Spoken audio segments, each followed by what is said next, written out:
Hi అండి. ఈరోజు ఒక కథ. ఇక కథలోకి వెళితే, కౌసల్య పుట్టినప్పుడే తల్లిని కోల్పోయింది. అన్నీ తానే అయి తండ్రి అల్లారు ముద్దుగా పెంచుకున్నాడు. కౌసల్య పుట్టి పెరిగింది అంతా పల్లెటూరులోనే. ఉన్నంతలోనే ఉన్న ఊరిలోనే చదివించాడు. తండ్రి పెంపకంలో కౌసల్య మంచి లక్షణాలు ఉన్న అమ్మాయిగా పెరిగింది. కౌసల్యకి పెళ్లి చేయాల్సిన వయసు రావడంతో సంబంధాలు చూడడం మొదలుపెట్టాడు. కానీ తనకు ఏ సంబంధం నచ్చక తిరుగుతుంటే తన చిన్ననాటి స్నేహితుడు రమ్మడంతో హైదరాబాద్కి వెళ్ళాడు. అక్కడ స్నేహితుడిని చూసిన రామయ్య ఉబ్బి తబ్బిబ్బిపోయాడు. రా రామయ్య, ఎలా ఉన్నావంటూ సుబ్రహ్మణ్యం స్వాగతం పలికాడు. కులాసాగానే ఉన్నానంటూ ఇద్దరు కబుర్లు చెప్పుకుంటూ ఉండిపోయారు. సాయంత్రం కొడుకు దశరథ్ వచ్చేదాకా మాట్లాడుకుంటూనే ఉన్నారు. ఏంటి నాన్న, ఆఫీస్ నుండి అర్జెంటుగా రమ్మన్నారు అని అడిగాడు దశరథ్.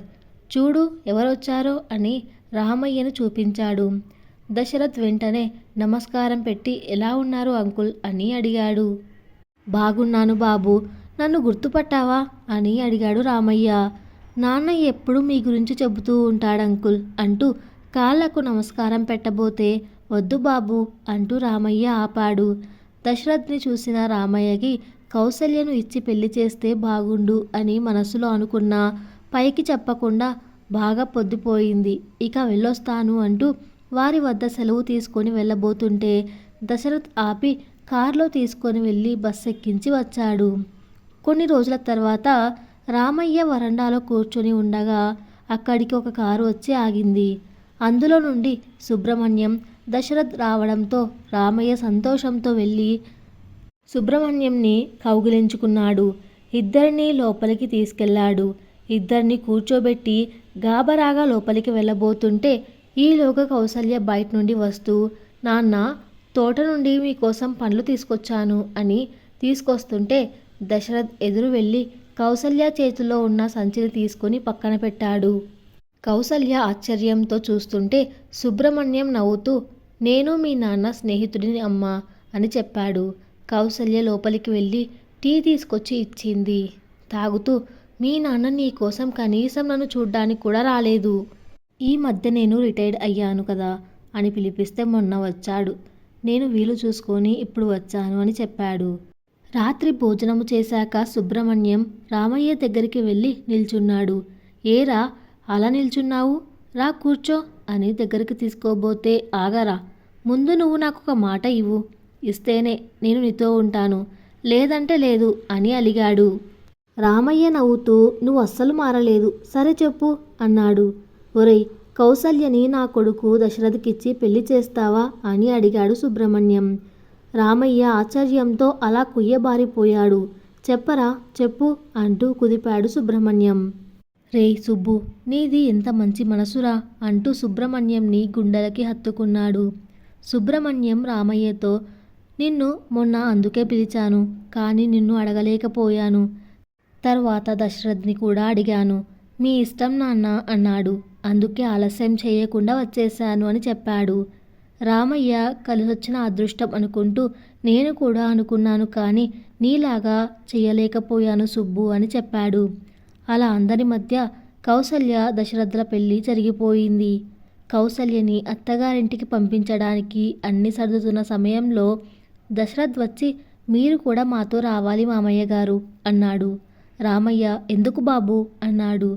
నాకు మా నాన్న, తనకు మీరు, మాకు మీరు తప్ప ఇంకెవరున్నారు, అందరం కలిసి ఉందాం మామయ్య అన్నాడు. కౌసల్యకి అంతా మీరే అయి పెంచారు, ఇప్పుడు తనని వదిలి ఇక్కడ ఎలా ఉండగలరు అని అడిగాడు. రామయ్యకి కన్నీళ్లు ఆగడం లేదు. వెక్కి వెక్కి ఏడుస్తున్నాడు. దశరథ్ దగ్గరికి వెళ్ళి, రండి మామయ్య, ఇక్కడ మీరు ఎలా ఉంటారో కౌసల్య కూడా అక్కడ అలాగే ఉంటుంది, అందరం కలిసుందాం మామయ్య అన్నాడు. సుబ్రహ్మణ్యం ఇదంతా చూసి, ఏరా రామయ్య, నిన్ను అంతగా బతిమలాడాలా, రారా అంటూ లాక్కొని కారు దగ్గరికి తీసుకెళ్లాడు. అందరూ కలిసి హైదరాబాద్కి వచ్చారు. అలా కొన్ని నెలలు అందరూ సంతోషంగా గడుపుతున్నారు. ఒకరోజు కౌసల్య తల్లి కాబోతుందని తెలిసి వాళ్ళందరి సంతోషానికి అవధులు లేకుండా పోయాయి. నెల తప్పిన విషయం చెప్పినప్పటి నుండి కౌసల్యని ఏ పని చెయ్యనీయట్లేదు. ముగ్గురు కౌసల్యని కాలు కింద పెట్టనీయకుండా చూసుకుంటుంటే కౌసల్య కూడా సంతోషపడిపోయింది. తండ్రి, మామగారు, భర్త ప్రేమ చూసి మురిసిపోయేది. మార్కెట్ నుండి వస్తున్న రామయ్యకి యాక్సిడెంట్ అయ్యింది. అక్కడ ఉన్నవాళ్ళు హాస్పిటల్కి తీసుకెళ్లినా ప్రయోజనం లేకుండా పోయింది. కౌసల్య హాస్పిటల్లో తండ్రిని చూసి విలవిలలాడిపోతుంటే దశరథ్ దగ్గరుండి ఓదారుస్తున్నాడు. దశరథ్ని, కౌసల్యని చివరిగా చూస్తూ కన్ను మూశాడు రామయ్య.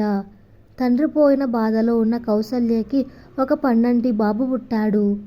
పుట్టిన బాబును ఎత్తుకొని దశరథ్ కౌసల్యకి చూపిస్తూ, మా మామయ్య మన కోసం మళ్ళీ వచ్చాడు, చూడు కౌసల్య అని చూపించాడు. మంచి రోజు చూసుకొని పుట్టిన బాబుకు అభిరామ్ అని పేరు పెట్టాడు దశరథ్. తండ్రి పేరు కూడా రావడంతో కౌసల్య సంతోషించింది. అభిరామ్ పెరుగుతున్న కొద్దీ దశరథ్కి కూడా బాగా కలిసొచ్చింది. సుబ్రహ్మణ్యం అభిరామ్ని విడవకుండా తిరిగేవాడు. అభిరామ్కు 10 సంవత్సరాలు వచ్చేసరికి సుబ్రహ్మణ్యం కూడా కన్ను మూశాడు.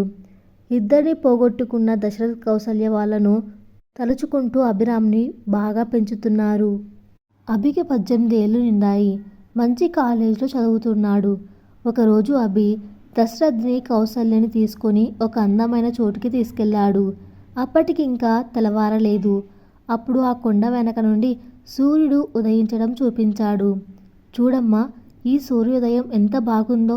ఇంత మంచి సినరీ మనము మిస్ అవ్వకూడదని తీసుకొచ్చాను. ఎలా ఉంది అని అడిగాడు అభి. చిన్నప్పుడు తన తండ్రి కూడా ఇలా సూర్యోదయం చూపించేవాడు. ఇప్పుడు అభి కూడా అని సంతోషించింది.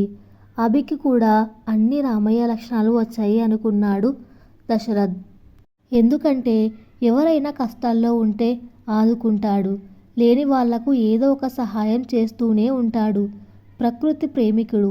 ఏ ఒక్క జంతువుకు కూడా హానికి కలిగించడు. ఇవన్నీ ఆయన లక్షణాలే అనుకున్నాడు దశరథ్. అమ్మా, ఏంటమ్మా ఇది, ఇలా గాజు ముక్కలు వేశావు? ఇలా చెత్త వాళ్ళు చెత్త తీసుకెళ్లేటప్పుడు వాళ్ళకి గుచ్చుకుంటాయి కదా అంటూ అన్ని గాజు పెంకులు అందులో నుండి తీసి వేరే డబ్బాలో వేసి డస్ట్బిన్లో వేశాడు. అది చూసి కౌసల్య అభిని దగ్గరికి తీసుకొని ముద్దు పెట్టుకుంది. దారం తగిలి ఏదైనా పక్షి తగులుకున్నా వెళ్ళి తీసి దానికి సపర్యాలు చేసి వస్తాడు. అభి అలవాట్లు చూసి దశరథ్, కౌసల్య కూడా అభి బాటలోనే నడుస్తున్నారు. ఊర్లో ఉన్న ఇంటిని బాగు చేయించడానికి దశరథ్ వెళ్ళాడు. అంతా బాగు చేయించి తిరిగి వస్తున్నాడు. మార్నింగ్కి ట్రైన్ దిగుతాను అని కౌసల్యకి చెప్పాడు. పొద్దున్నే అభి లేచి, నాన్నను రిసీవ్ చేసుకుంటానమ్మా అని చెప్పి బయలుదేరాడు. కౌసల్య వాళ్ళ కోసం టిఫిన్ తయారు చేస్తుంది. ఈలోగా ఫోన్ వచ్చింది. అటువైపు నుండి అభి వీడియో కాల్ చేశాడు. ఆన్ చేస్తే మంచి లొకేషన్ చూడమ్మా అని చూపిస్తున్నాడు.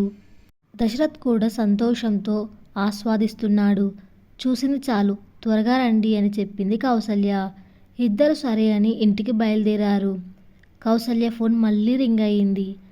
ఎవరిదో కొత్త నెంబర్ అని చూసి, హలో, ఎవరండి అంది.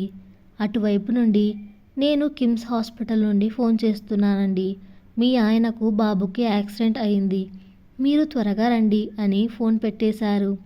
కౌసల్యకి ఒక్క నిమిషం భూకంపం వచ్చినట్లు అయ్యింది. పరుగున హాస్పిటల్కి వెళ్ళింది. అక్కడ ఐసీయూలో అభి ఉన్నాడు. కన్నీళ్లు ఆగలేదు కౌసల్యకు. వెనక నుండి కౌసల్య అని పిలిచాడు దశరథ్. వెంటనే వెనక్కి తిరిగి చూసింది కౌసల్య. తలకు గాయాలతో, బట్టలన్నీ రక్తంతో తడిచిపోయి ఉన్నాడు దశరథ్. ఏవండి అంటూ ఏడుస్తూ గట్టిగా పట్టుకుంది. ఏమైంది, ఎలా జరిగింది అని అడిగింది. మేము నిదానంగానే వస్తున్నాము. అనుకోకుండా దారిలో మా ముందున్న బైక్ కిందికి గాలికి ఒక వాటర్ బాటిల్ వచ్చింది. దానివల్ల ఆ వ్యక్తి కింద పడిపోయాడు. అది తప్పించుకోవడంలో అభి డివైడర్కు తగిలించాడు. ఇద్దరము కింద పడిపోయాము. కాసేపు ఏం అర్థం కాలేదు. ఎవరో అంబులెన్స్కి ఫోన్ చేశారు అని ఏడుస్తున్నాడు.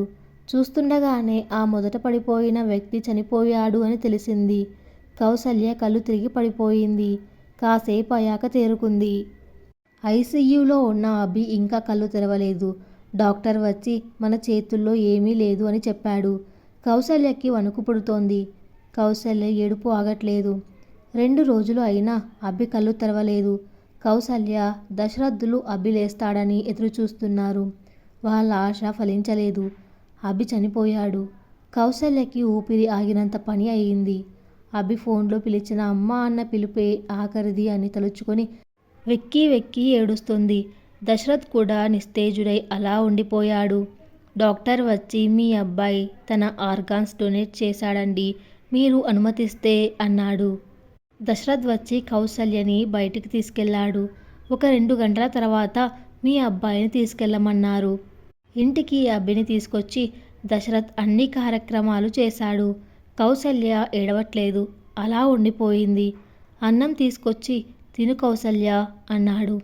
కౌసల్య దశరథ్ వైపు చూసి మీరు నాకున్నారని సంతోషించాలా, లేక అభి మనల్ని వదిలి వెళ్ళిపోయాడు అని బాధపడాలా అని అడిగింది. ఎందుకండి మనకు అందరినీ దూరం చేశాడు ఆ దేవుడు అని అడిగింది. దశరథ్కి ఏం చెప్పాలో కూడా అర్థం కాలేదు. ఒక వాటర్ బాటిల్ అడ్డం వస్తే మనుషులు చచ్చిపోతారా? ఒక ప్లాస్టిక్ బాటిల్ వల్ల మన జీవితాలు ఇలా తలకిందులు అయ్యాయి. అసలు అభి ఎదుటి మనిషికి గాజు ముక్కలు కుచ్చుకోకూడదని జాగ్రత్త తీసుకుంటాడు. వాడికి ఇలా జరిగిందేంటి? అభికి ఇంత చిన్న వయసులో ఆర్గాన్స్ డొనేట్ చేయాలని ఎలా అనిపించింది? మన అభి మనకు దూరం అయ్యాడని నేను అనుకోవట్లేదు. వాడు ఈ ప్రపంచంలో మనము చేయాల్సిన పనులు గుర్తు చేసి వెళ్ళాడు అని వెళ్ళి అభి ఫోటోకు వేసిన దండ తీసేసింది కౌసల్య. ఆఫీస్ నుండి దశరథ్ వచ్చేసరికి కౌసల్య ఇంట్లో లేదు. దశరథ్ కౌసల్యకి ఫోన్ చేశాడు. వస్తున్నానండి అని చెప్పాక ఒక అర్ధగంటకి వచ్చింది.